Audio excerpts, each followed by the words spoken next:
죄악을 탐닉하는 행위는, 이게 무슨 말이냐? 하나님은 뿌린 대로 거둔다는 것을 우습게 여겨요. 그것이 공의를 굳게 하는 겁니다. 그러니까 죄악을 탐닉한다는 게 뭐냐? 내 마음대로 사는 거예요. 내 뜻대로 사는 거예요. 해봐, 해볼 테면 해봐, 이런 식입니다. 큰일 납니다. 이것은요, 하나님을 우롱하는 것과 연결되는 거예요. 이게 죄예요.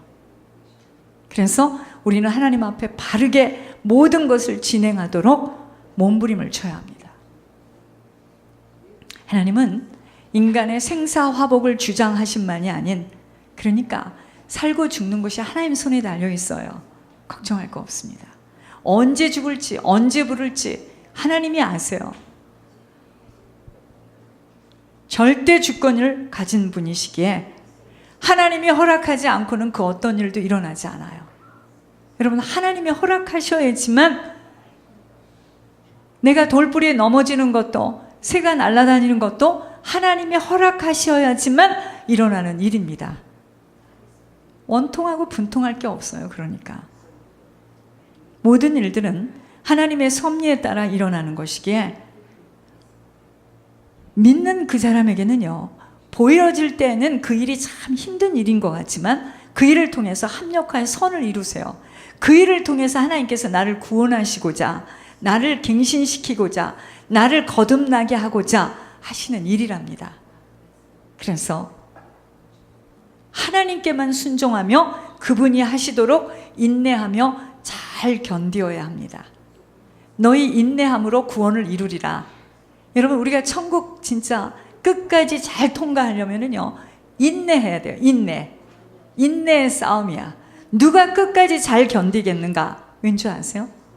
보여지는 것은 빨리빨리 보여지고 느껴지고 맛보니까 알겠지만, 우리가 종착역, 우리가 가야 되는 이 천국은요, 보여지지가 않아요.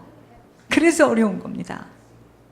보여지지가 않는 천국이기 때문에 누가 천국을 갔다 와서 말을 해주면 좋은데, 아니 그 잠깐 가는 거 말고 가보니까 이렇게 돼 있고 저렇게, 가보니까 당신 엄마도 있고 아버지도 있더라, 만나고 왔다, 엄마가 이런 쪽지를 써주고 왔다, 이러면 얼마나 좋겠습니까?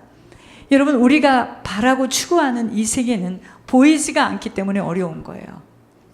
보이는 것들은 끊임없이 눈앞에서 아른거리고 만져지는데, 보이지 않는 천국을 가려 하니 이게 보통 일이 아닙니다.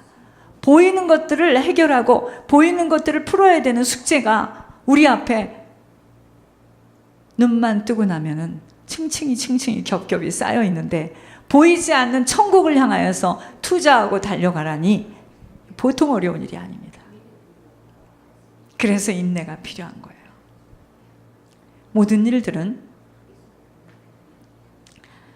하나님의 섭리에 따라 이루어지는 일입니다.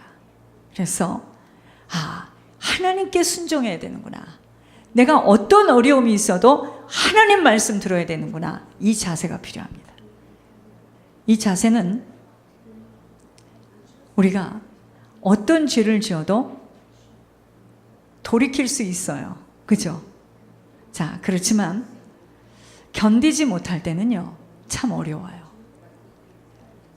죄를 지어 징벌을 당하는 자나 애매한 고난을 받는 자들도 다 마찬가지입니다. 로마서 8장 28절에 우리가 알거니와 하나님을 사랑하는 자, 곧 그 뜻대로 부르심을 입은 자들에게는 모든 것이 합력하여 선을 이루느니라 그랬습니다. 베드로전서 2장 19절에 부당하게 고난을 받아도 하나님을 생각하며 슬픔을 참으면 이름 아름다우나, 베드로전서 2장 20절에는 죄가 있어 매를 맞고 참으면 무슨 칭찬이 있으리요. 그러나 선을 행함으로 고난을 받고 참으면 이는 하나님 앞에 아름다우느니라.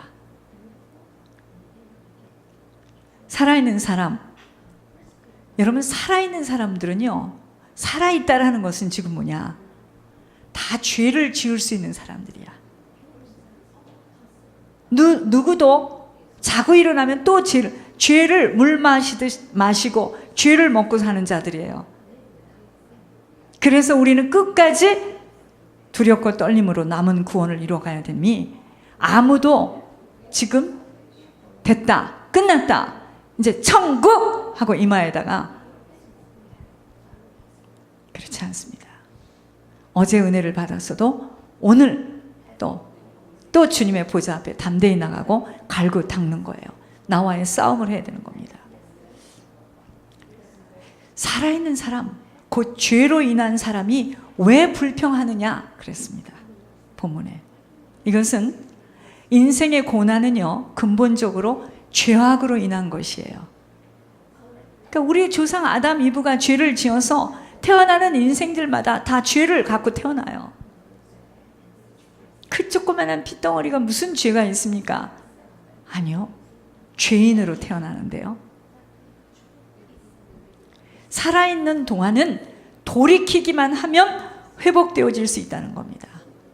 아무리 엄청난 죄를 지었어도 돌이키기만 하면, 진정 회개만 되어진다면 회복의 길은 열리게 되어 있다는 것인데, 내가 무엇을 회개해야 될지를 몰라요. 그게 문제야. 그래서 자신의 행위를 조사해 보아야 하는 겁니다. 내가 뭘 잘못했는데 이럽니다. 자기가 어떠한 자였고 어떻게 살아온 자임을 모르기에 자기는 열심히 살았고 모든 것은 내가 아니라 저 사람 때문에 오늘 이곳까지 왔다라고 끊임없는 원망, 불평이 지속되어지므로, 여러분 이렇게 되면 생각나는 사람 없습니까?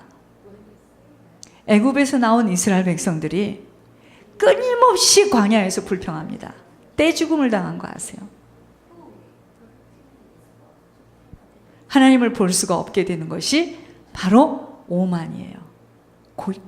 교만입니다. 고집이에요. 이러한 자들은 대책이 없습니다. 내가 뭘 잘못했는데, 나는 지금까지 이렇게 열심히 살았는데, 내가 저 여자를 만나서, 저 남자를 만나서 내가 지금 이렇게 살았다고 한다고 하는 그 사람.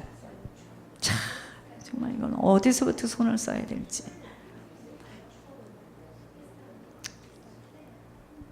주님은 이러한 자들에게는 긍휼을 베풀 수 없다는 거예요.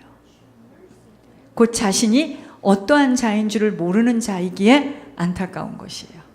내가 누군 줄을 알아야 돼요. 내가 어떻게 살아왔는 줄을 알아야 돼요.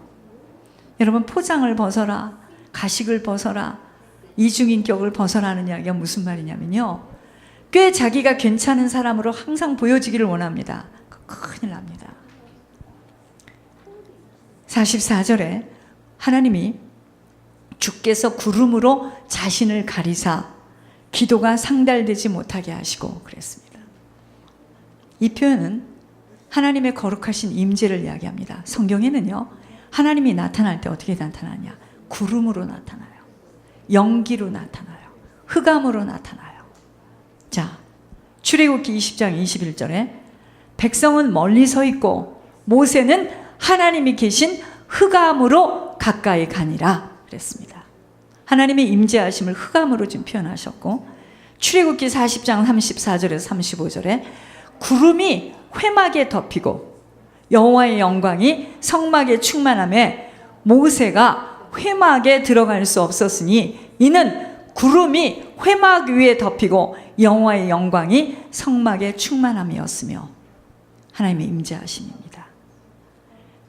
레위기 16장 2절에는 여호와께서 모세에게 이르시되 내 형 아론에게 이르라, 성소에 휘장한 법궤 위 속죄제 앞에 아무 때나 들어오지 말라, 그리하여 죽지 않도록 하라. 이는 내가 구름 가운데에서 속죄소 위에 나타남이니라. 열왕기상 8장 10절에 제사장이 성소에서 나올 때 구름이 여호와의 성전에 가득하매, 하나님의 임재하심을 구름으로, 연기로, 흑암으로 표현하시는데, 열왕기상 8장 12절에 그때 솔로몬이 이르되 여호와께서 캄캄한데 계시겠다 말씀하셨사오나, 시편 18장 9절에 그가 또 하늘을 들이우시고 강림하시니 그의 발 아래는 캄캄함 어두캄캄하도다. 어두캄캄하도다. 시편 18장 11절에 그가 흑암을 그의 숨는 곳으로 삼으사, 그가 흑암을 그의 숨는 곳으로 삼으사 장막같이 자기를 두르게 하시며 곧 물의 흑암과 공중의 빽빽한 구름으로 그리하시도다. 시편 97편 2절에 구름과 흑암이 그를 둘렀고 의와 공평이 그의 보좌의 기초로다. 이사야 6장 4절에 이같이 화답하는 자의 소리로 말미암아 문지방의 터가 요동하며 성전에 연기가 충만한지라. 아까 그랬죠? 하나님의 임재하심을 구름, 연기, 흑암으로 표현하고 계십니다. 하나님이 나타나시는 거예요. 나훔 1장 3절에 여호와는 노하기를 더디하시며 권능이 크시며 벌 받을 자를 결코 내버려 두지 아니하시느니라. 여호와의 길은 회오리 바람과 강풍에 있고 구름은 그의 발에 티끌이로다. 우리가 죄를 짓고 이 죄 문제가, 이게 죄가 해결이 되어지지 않고 죄가 남아있을 때는요, 우리들의 기도가 차단되어서 올라가지 못한다는 것으로 주께서는 너무나 두려운 구름으로 당신을 가리우사 기도가 뚫고 올라갈 수가 없다는 것입니다. 아시겠습니까? 제가 금요일 날 말씀드렸잖아요. 밤이 새도록 기도를 한다고 하나님 응답해 주는 게 아니에요. 그래서 우리들의 행위를 조사해 봐야 돼. 내가 지금 하나님하고 맞지 않는 행동을 계속 하는데 내가 금식을 한다고, 내가 철야를 한다고 하나님 응답하시는 게 아니에요.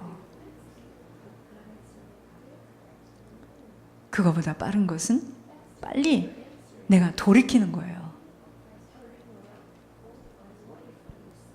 이렇게 죄 가운데 거할 때는 45절에 쓰레기와 폐물로 표현되는 경멸의 대상이 되기에 무엇보다 중요한 것은 자신들의 행위를 조사해야 하는 것입니다. 남이 조사할 게 아니야. 지금 내가 내 자신의 행위를 조사해 봐야 됩니다.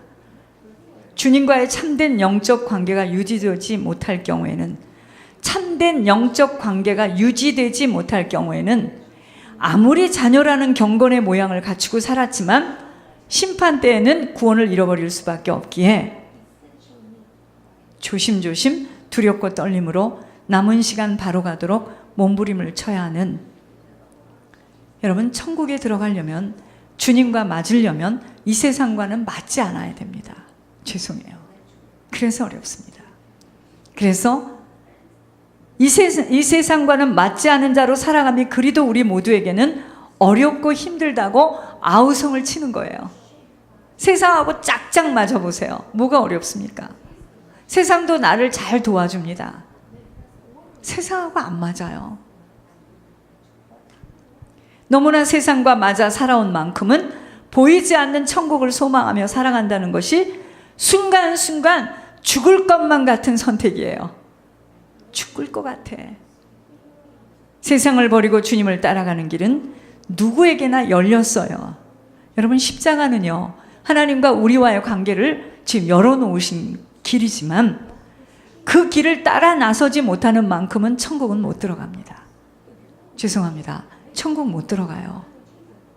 교회를 하고 있다고 천국 가는 거 아니에요. 설교를 하고 있다고 천국 가는 거 아닙니다. 어쩌면 더 많이 못 갈지 몰라요. 그리하여 사람의 인간됨됨이나 인격은, 사람 됨됨이나 그 능력은 어려움에 직면했을 때 모든 것이 다 드러나게 되어 있습니다. 그 사람이 어떠한 사람인 줄은 어려울 때 보면 알아요. 그 사람이 얼마만큼 힘이 있냐 없냐는 어려울 때 보면 압니다. 어려울 때. 하나님이 그래서 우리들을 여러 가지로 막 흔들어 봐요. 막 채로 흔들듯이 흔듭니다. 각가지의 인도함으로 이렇게 하라고 했다가 또 이번엔 또 이렇게 하라고 했다. 아니 뭐야 도대체, 하나님 변덕장이셔? 아니요. 막 우리를 찔러보는 겁니다. 인도함으로 다루어 보는 이유가 바로 여기에 있습니다. 우리가 어떤 자인가를 어려움 속에다 집어넣어 보는 거예요. 신앙이 굳건한지 시련과 공경을 통하여 많이 다루어 보십니다. 그래서 고난이 내게 유익한 거예요. 우리는 고난이 싫지. 영적 근력이 단단한 자들은 역경에 대처하는 의지가 강합니다. 오히려 그런 어려운 환경 속에서 역전의 용사로 탈바꿈 되어지는 자들이 되어지지만, 여러분, 화초가 온실에서 자란 거는요, 연약합니다. 바로 시들어요. 이 화초가 온실에서 자란 거는요,